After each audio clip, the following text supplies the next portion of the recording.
abstract way.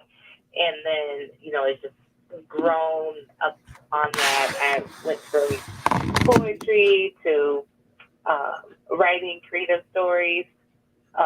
Like when I say started, like as a child, I self-published 4 books by 6th grade. That's awesome. They weren't. I'm not saying they were good, but I was just into writing, and then later, I did student journalism, and then later, I took a break from journalism. I went back to it for a while, and so it's always about the story. The stories of people. That's what makes it pop.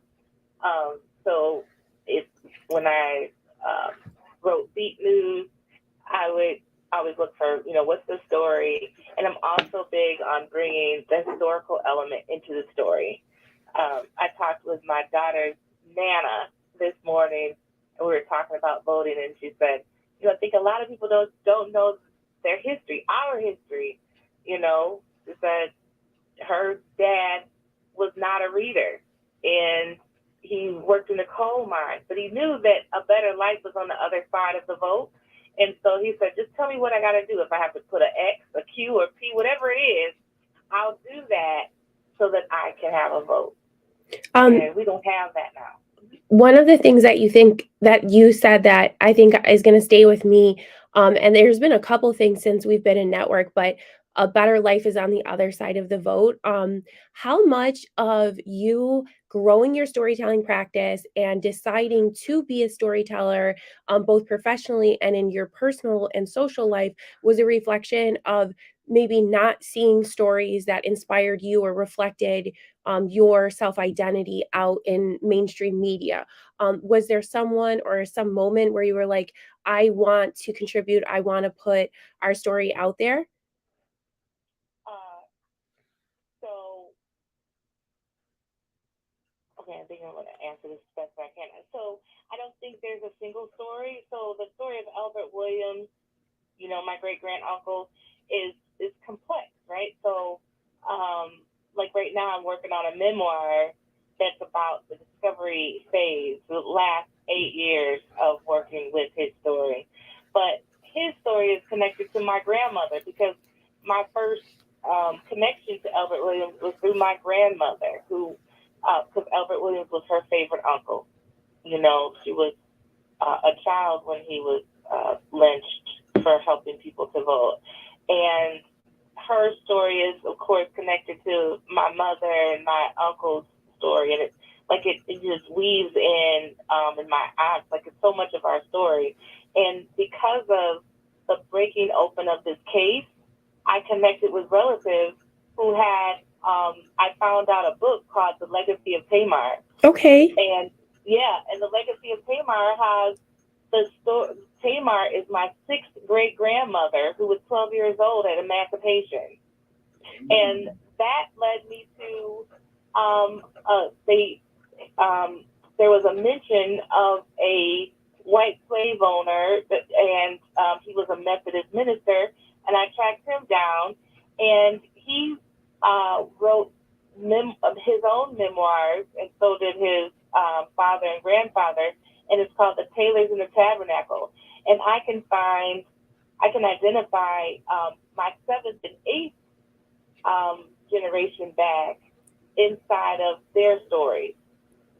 I love that you have that skill, that you've persisted in piecing where you can build a family narrative. And I know that it's been part of both your academic and professional work to kind of talk about that process and say like how other people can do it. But I think for me, one of the reasons why I was so excited to interview you is because your passion for telling your uncle's story really speaks to me, and it reflects in me my passion to tell my grandmother's story, who marched with Martin Luther King, but in context to voting was born in Puerto Rico when women who were illiterate of her class, she was part of like a working farm class, did not have the right to vote. So I think that's why I connected so much of her passion for suffragists and for marching and her desire to march with Martin Luther King very directly with your desire to tell your story of your ancestor. And I really saw myself in you, like, yes, like, tell me how I can help, tell me how I can lift up your work. Because Leslie, you have a call to action, which I think is a very powerful part of your storytelling. Do you want to talk a little bit about what your storytelling has manifested in terms of the project that you're working on? Sure. So, the I have a rollout plan. Let's have a rollout plan. But so the first part is the voting corner, the Albert Williams voting corner, and so that what that entails is um, civic engagement, civic education, helping people understand, you know, that we're hiring elected officials and Right. what we can expect things from them, even if we're say Republican or Democrat or Independent. Even within there, we can still say, okay, I might be a Democrat, but I still don't like what you did or how you voted, and we can call them to task about that. And um, we don't have to have so many gate.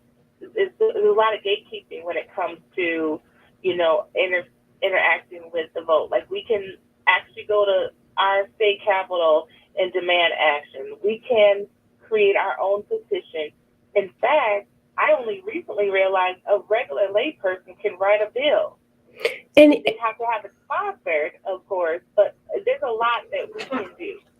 Absolutely. And I think one of your messages that I respond to so emotionally, and then after this, I'm going to pause to allow Willie the opportunity to reflect or just share what he might be feeling and processing as you're sharing. But for me, like one of the reasons why I'm so excited about drawing a connection between SUNY's Constitution Day and Albert Williams Voter Empowerment Day is because I think the message is democracy is for regular people. Every single person that voted to construct these big state legislature houses is part of someone's family. They were regular Americans, and regular Americans are the people who I think have the most power. And sometimes they're just like you said, there's like this messaging that maybe there's a difference between someone who is your neighbor and an elected official. And in my mind, they're one and the same. So I want to thank you again for calling us all to task as a people. And then I'm going to pause and allow Willie the opportunity to reflect or weigh in on kind of what we've shared so far. Did you want to add anything, Willie? I want to ask you a question. Okay. I want to ask you, what? Explain to me what is a regular American? What's a regular? For me, I think that when I think about Puerto Rico, and because like I'm such a dork, I always think about statistics. So in Puerto Rico, not until the late 1960s was the more than 50% of the population in Puerto Rico enrolled in elementary school. So when I think of a regular American, or when I think of someone who I would consider a part of my community that is one that has the potential to take action, I don't always think about the archetypal example of an American hero like folks always do, someone who's very well credentialed, or someone who comes from, a long legacy of activism or power. I think of, gente regular, like people like my grandma. She had a third grade education, Leslie. She had to leave school to work on the farm to care for her brothers and sisters, but she really believed in this democracy. And really, she believed in the idea to change. So she actually got on the bus in Harlem and went down to DC for the March on Washington with my dad. So, Leslie, my dad was actually at the Martin Luther King I Have a Dream speech.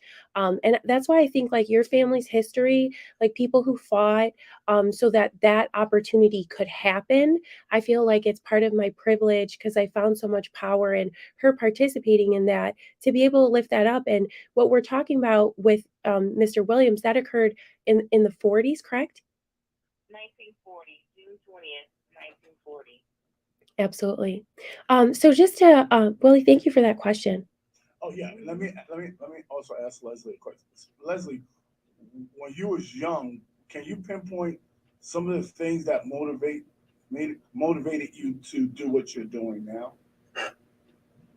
Yes. So,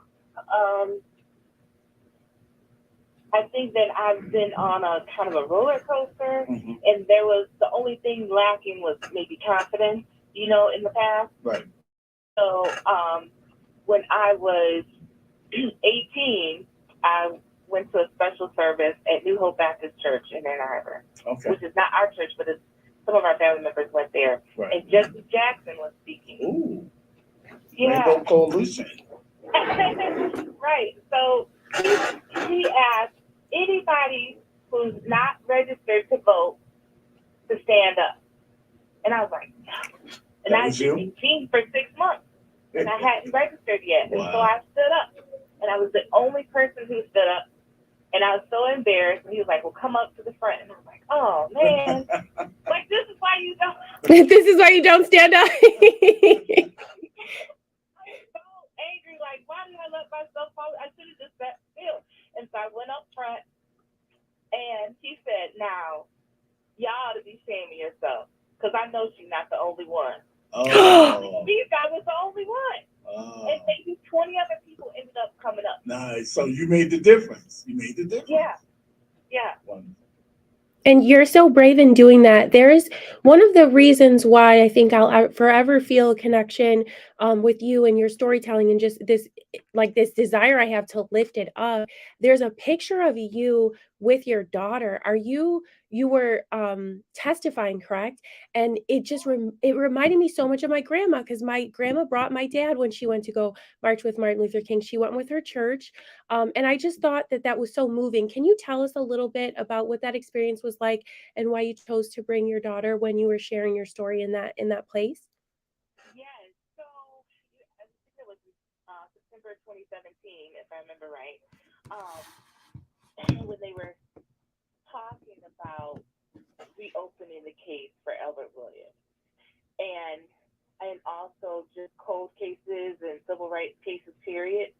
And I was one of maybe 5 people that were chosen to testify before the Tennessee legislature. Which I can imagine is intimidating. Yeah, it's totally intimidating. And so my daughter was a year and a half old, maybe. And so I was still nursing. So she had to come with me because I was her supply. And so she sat so still during the first couple testimonies and everything. She was really good. But then when it was my turn to get up, she decided to shine. So I just said, come on. And so once she was in my arms, she just laid her head on me and she was fine. And I just, move forward with her in my arms for the rest of the time. Mm-hmm. And so it turned out to be fine. And many of the legislators that were there that day came to meet Zaria, that's her name, and talk to both of us. And it also, her being next to my chest actually calmed me down. Right. I was going to say, as a mom, that would bring me peace. Yes, and it did. And so that's kind of like when I think about the True Story of Success and the voting corner, the social justice corner that's coming, I think about her with me at that moment. And I also think about the fact that I was nursing, because that's another point of advocacy. Absolutely. When I talked about uncovering pieces of family members or their stories, as like one story led to the other.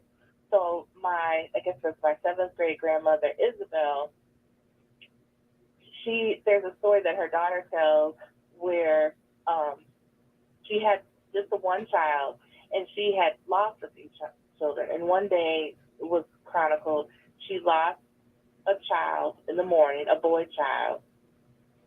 And just before lunch, after burying her own child, the slave master came to their quarters and said that his cousin was in from out of town, and she had just given birth. She had a 3-week-old child, and that she was still fresh. And so he asked her to nurse, or told her to nurse. And I thought, and it was only like 3 sentences, maybe. And I just thought, I just stopped in my tracks and I said, how painful it must have felt to hold somebody else's child and nurse somebody else's child when I'm still fresh with milk from my own child that didn't live. And I think Black Maternal Health Month was or last week.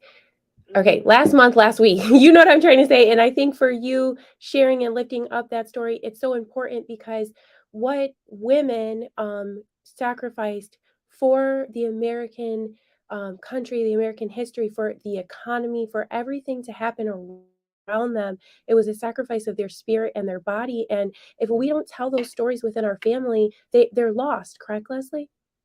Yes, yes, yes. And I just felt so privileged to be able to sit there holding my baby and Right. telling our family story. Nice. Yeah. What a powerful generational moment. And I saw that because I Googled you. And first of all, like when I met you, when you shared what you were doing, we were in another space. So we were in training for, an advocacy group focused around storytelling and skill building.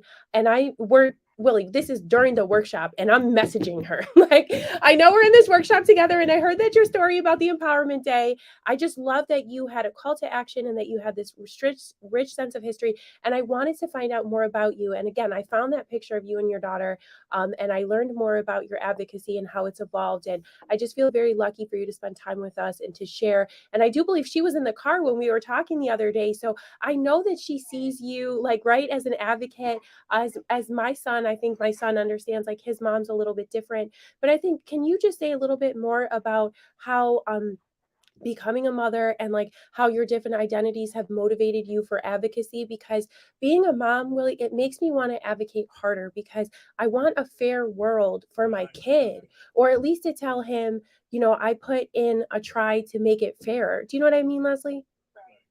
So I think that when you reached out, I waited maybe a week before I responded, and I told you I was helping a family member with a justice issue. Yeah.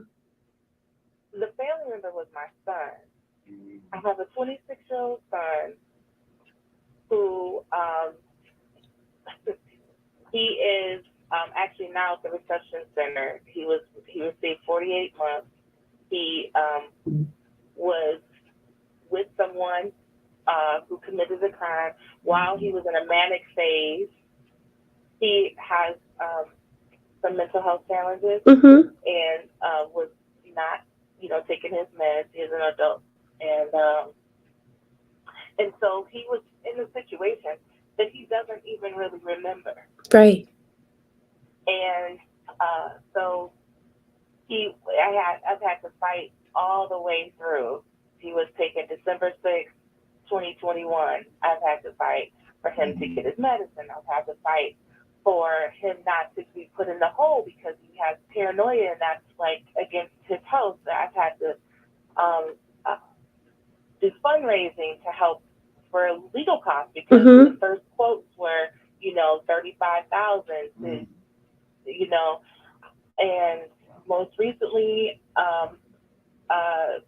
pulling together information and submitted it to the court why he can't be in like certain kind of prisons and why that should be in consideration as he was sentenced. So he was sentenced last month. And so, like I said, June 1st, he went to the reception center. And so during this process, there's so many little things, I call them little, but they're not little to them, that are just wrong. Like the commissary system. The one time I had to launch an investigation on the jail because he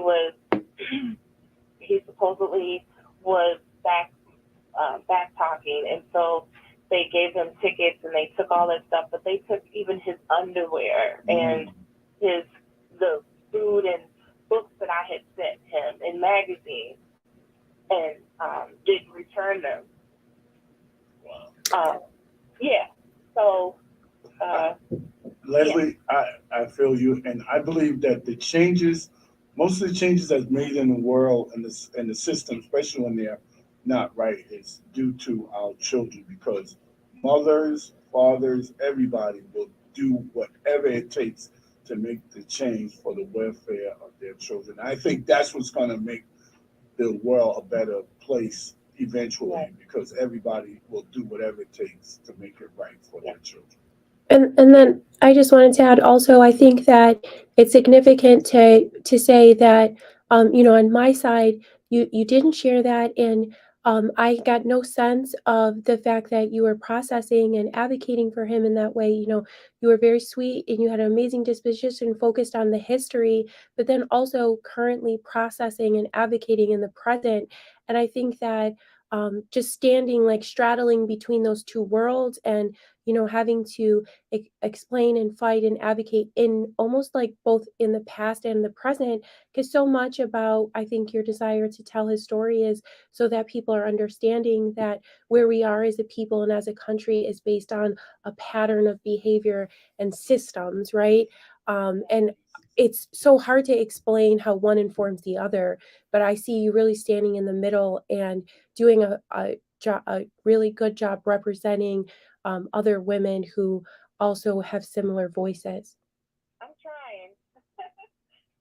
Well, Yeah. you're outstanding, and you're someone who's motivated me dramatically. I think the idea of pulling our history and letting it inform current action is a lot of where I want to center your championship. And I love the idea that you have a day that you've designated as a day of celebration because, in our pre interview, we talked a lot about the day in which Mr. Williams was taken into custody, what the energies were in the environment that day, the fight, and Joe Lewis and the kind of social complexities that were layering the contemporary history at the time.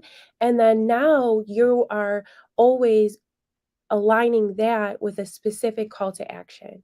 And I think that is really powerful. So, am I right in saying that Albert Williams Voter Empowerment Day, if you decide to call it that in finality, it's October 14th, correct?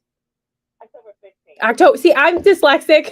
You know this. I struggle with numbers. Willie, she knows this about me enough. Leslie, I'm sorry. October 15th. October 14th is something else. I think that might be Citizenship Day. Okay, October 15th. I'm so sorry about that. Okay. And I know that if I'd be humble enough to share that you and I have talked about different ways to celebrate that together, but just so that folks who are listening know that that is the day that you've chosen to celebrate him and his legacy, could you say a little bit about how your family remembers him? Yes. Um, so there's a shuffling that happens after tragedy, Right. and so not all family is gung ho to talk about it, but there are a number of us that are doing things or interested in talking about Albert Williams, and so that even that fellowship among branches of the family that haven't talked in a long time has been great.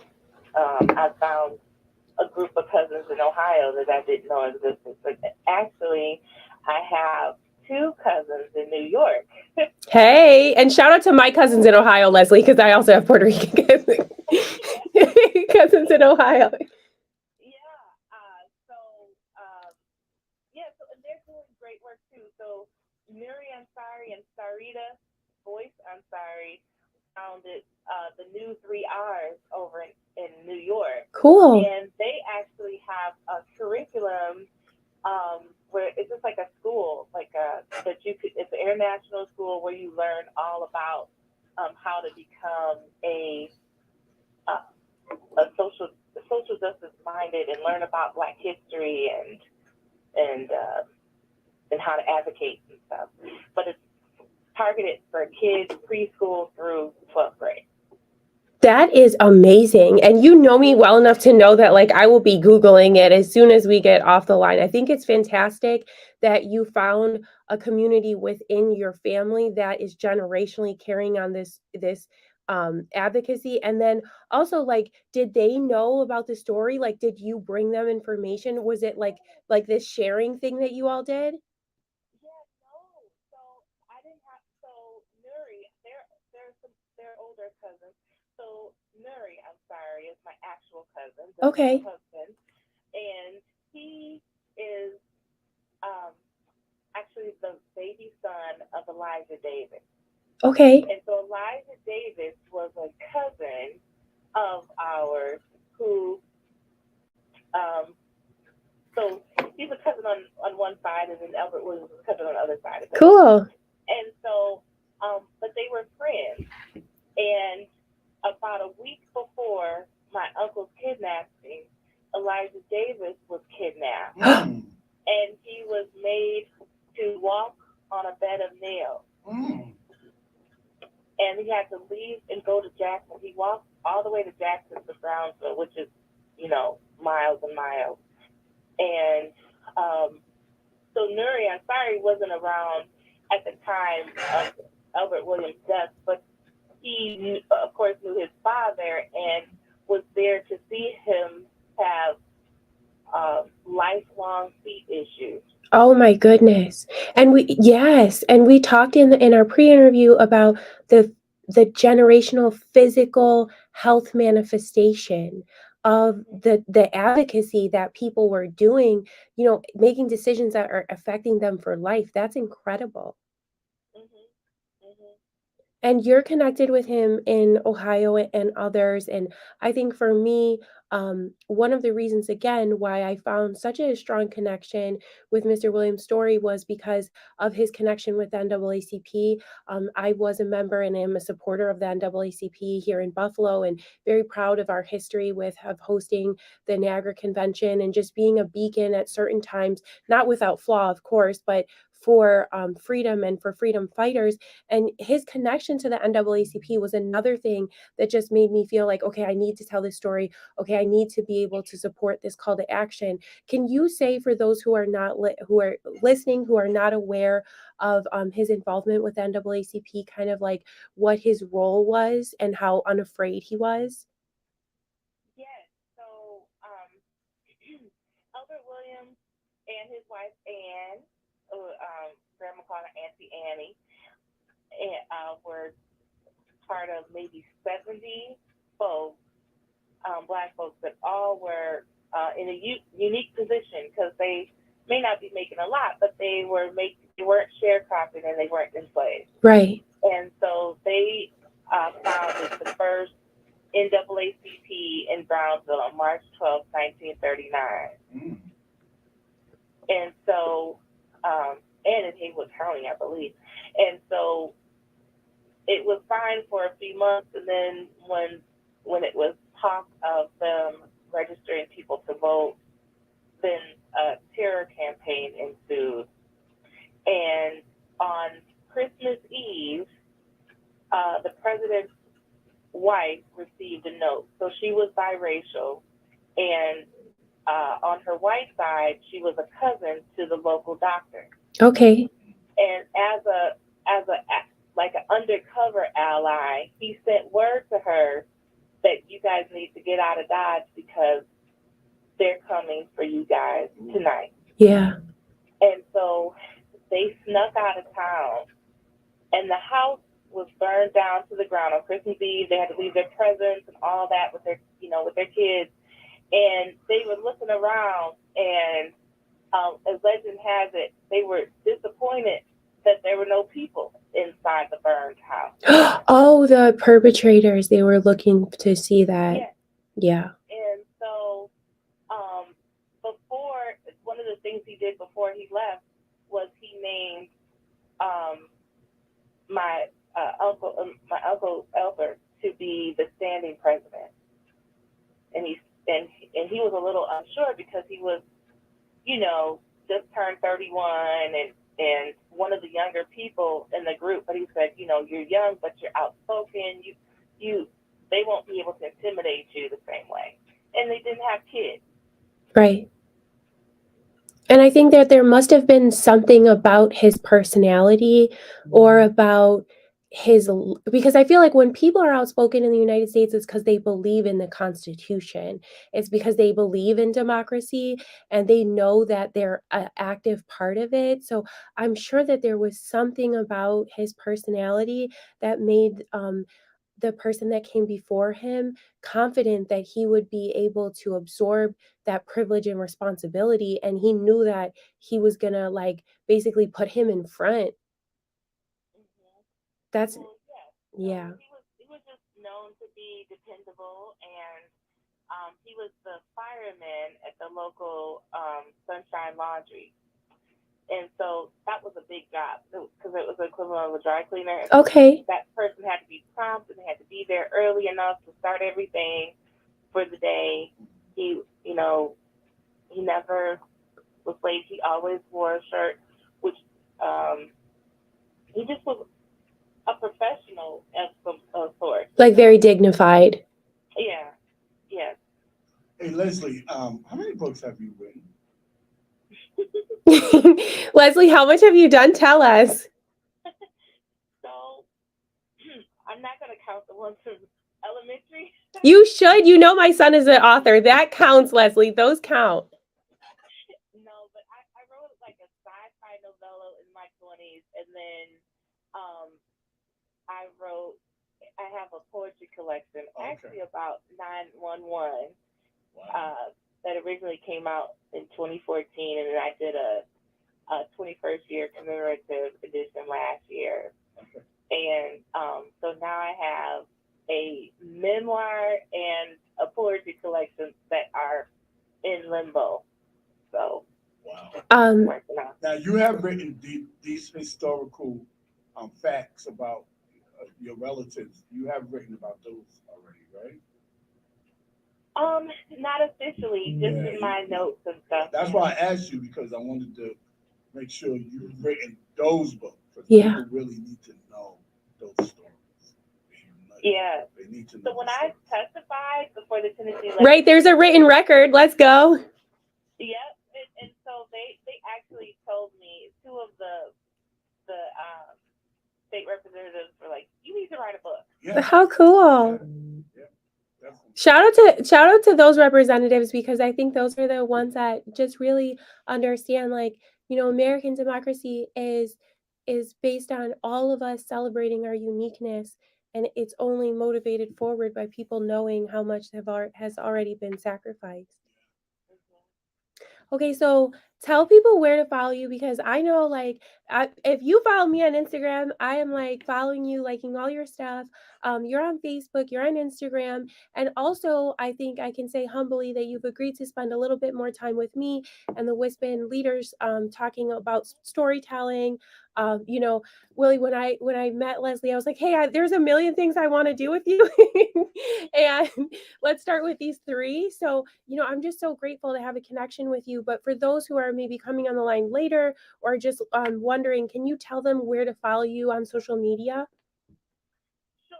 So the voting corners and everything is all housed underneath the brand at True Story Success, and it's TRU without the E, and then Story Success, and that came from a blog I used to write that was published in a newspaper. No, Leslie, really? Yeah. Sorry. Go ahead. So I did it when I turned 30 because I heard this term that TRU, TRU, was a classification term for people between 18 and 30. And so when I turned 31, I felt like I had like all this new knowledge that I didn't have before. And so I started the True Story Success blog to talk about, allowing yourself to fail, allowing yourself to start over. That's key. That's key right there. Yeah.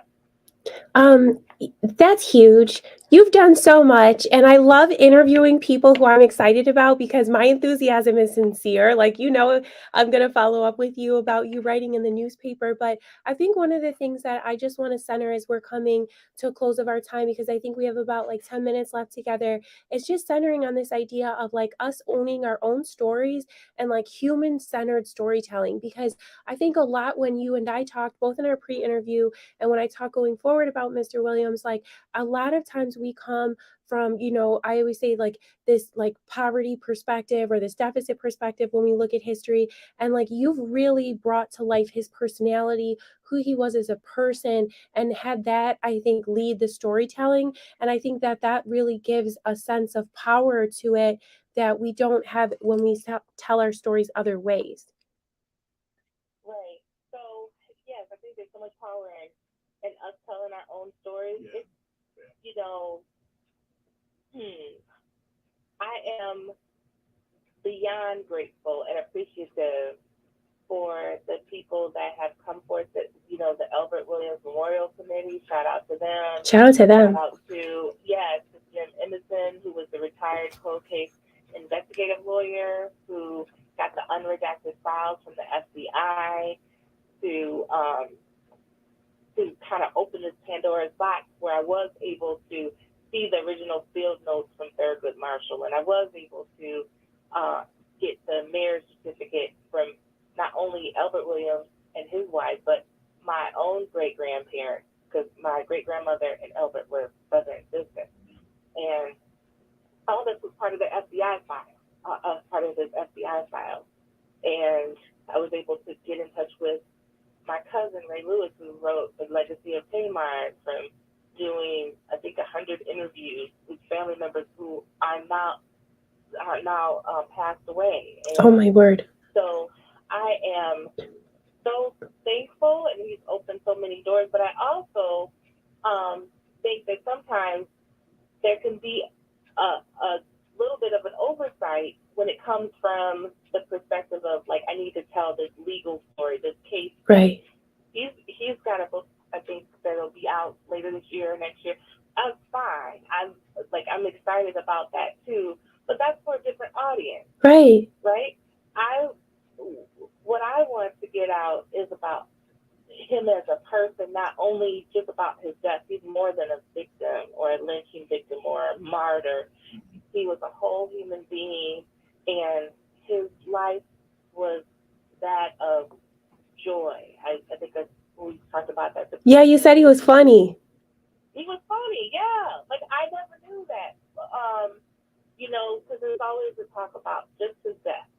And so when everything happened at the memorial in 2015, I brought home the memorial booklet.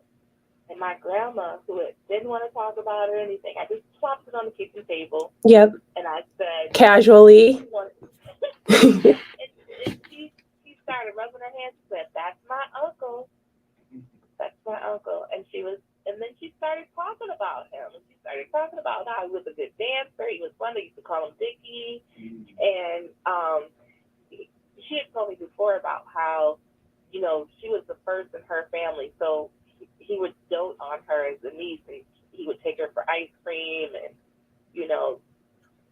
even after she had younger siblings, he would take her out and stuff, which was a big deal because she was, as the oldest, she had to take care of her younger siblings. Right. She had to pick cotton. She had to, she had to do a lot. A lot of responsibility, first daughters.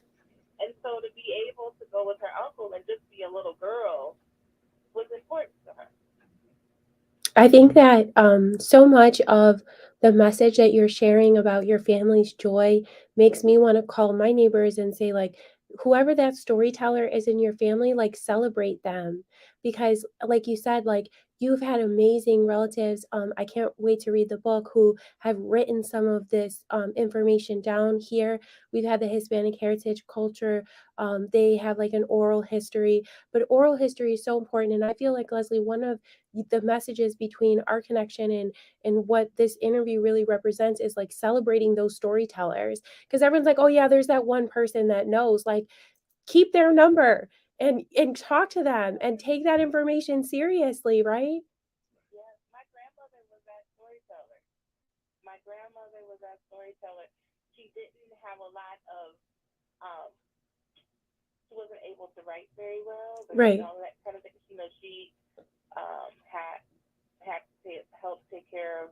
She had to help supply the family with money at, like, I think 13. So she was dropped out in 8th grade, but she said she had missed so much school even before that because during harvest season or different planting seasons, she had to stop going to school. Mm-hmm. And there's so much that I see in parallel of our family stories. There's a story in my family where my grandmother once this story, because she couldn't read English, she prepared dog food for my family, like to eat. Well, she just, I guess, like there wasn't a picture on the can, and she just didn't know, Leslie. So like literacy and adult literacy and like people who are wise but maybe haven't had the opportunity to pursue school, and recognizing their wisdom as equal to professional credentials is really important to me.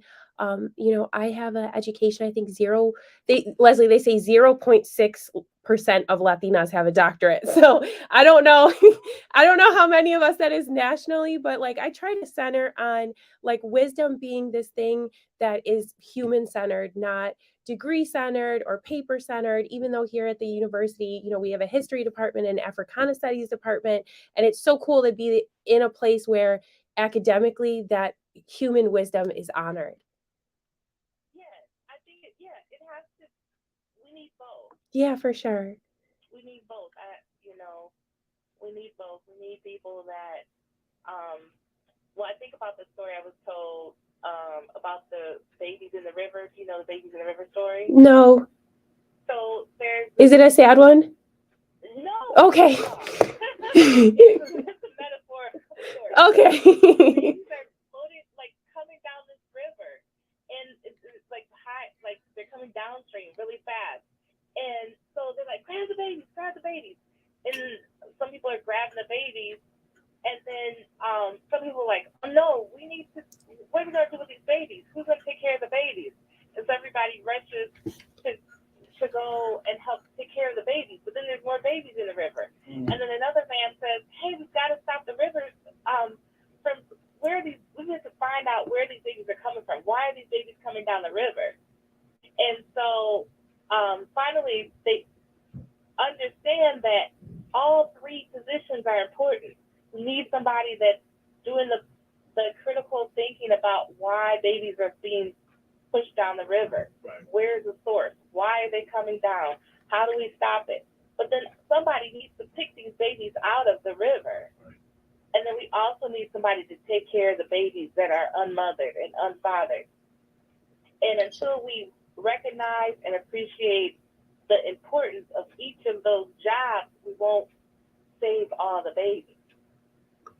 And you know what? That is such a powerful story. And I think I will add that you need someone who is willing to write and talk about it, right? Because I think I see so much of Mr. Williams' bravery in you, in that you are willing to advocate both for the legacy that your family has already earned, right? Because they earned and fought for that legacy, and the advocacy that you're doing now. And like, I just see you as a very brave person who's really inspired me greatly. And as we close the show, like, I just want to tell my listeners to follow you, to learn and absorb everything that you're sharing. And I think to just take a position of humility, because I think that's so much of what you've shared with me in the time that we've connected around Mr. Williams' story. And I just want to thank you for spending time with us at 91.3, and for dealing with me in the beginning, because I'm very early into my tech. So I know I'm like a mess, but thank you so much for just being patient with me and for showing up transparently and for telling your story. No, I am beyond appreciative. And June 9th, 2 years ago, our story was featured as a trifecta of Albert Williams along with other lynching victims for the first time. It was a huge deal with Frontline and StoryCorps. And the night before, I tried to do a triple launch, like to launch everything. And the night before, I lost my aunt. And then the next day, everything fell apart. And so 2 years later, on June 9th, I'm feeling confident in moving forward again. And I appreciate you. Leslie, thank you so much. I can't tell you how much you mean to me. Thank you for spending time with us here at 91.3, and God bless your family and those who have paid the ultimate sacrifice for freedom. Thank you. Bye. Bye bye, Leslie.